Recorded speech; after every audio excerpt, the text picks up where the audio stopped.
Hey everyone, welcome back to Crypto Simplified. Today, we're diving into something super practical.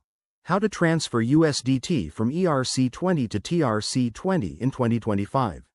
If you're holding USDT on the Ethereum network and want to move it to the faster, cheaper TRON network, you're in the right place. This process can save you on fees and speed up your transactions, but always double-check everything to stay safe in the crypto world. First things first, make sure you have a wallet that supports both ERC20 and TRC20 standards, like MetaMask for ERC20 and TronLink for TRC20. You'll also need some ETH for gas fees on Ethereum and possibly TRX for TRON transactions. Start by logging into your ERC20 wallet and checking your USDT balance. Ensure you have enough to cover the transfer plus any network fees. Step 1. Head to a reliable exchange or bridge service that supports cross-chain transfers, such as Binance, or a dedicated bridge like Multichain. Create an account if you haven't already, and verify your identity if required. Security first, folks. Step 2.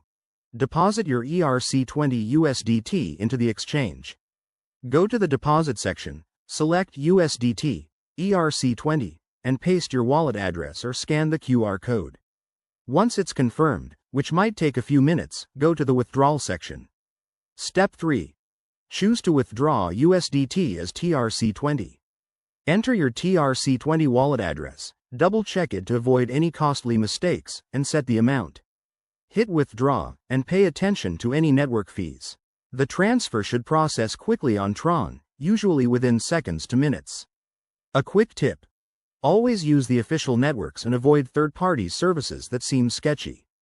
Also, keep an eye on gas prices if you're on Ethereum, they can spike unexpectedly. Once your USDT arrives in your TRC20 wallet, you're all set. There you have it, a straightforward guide to transferring USDT. If this helped, give it a thumbs up and subscribe for more crypto tips. Drop your questions in the comments below. Let's keep the conversation going. Thanks for watching, and stay crypto savvy.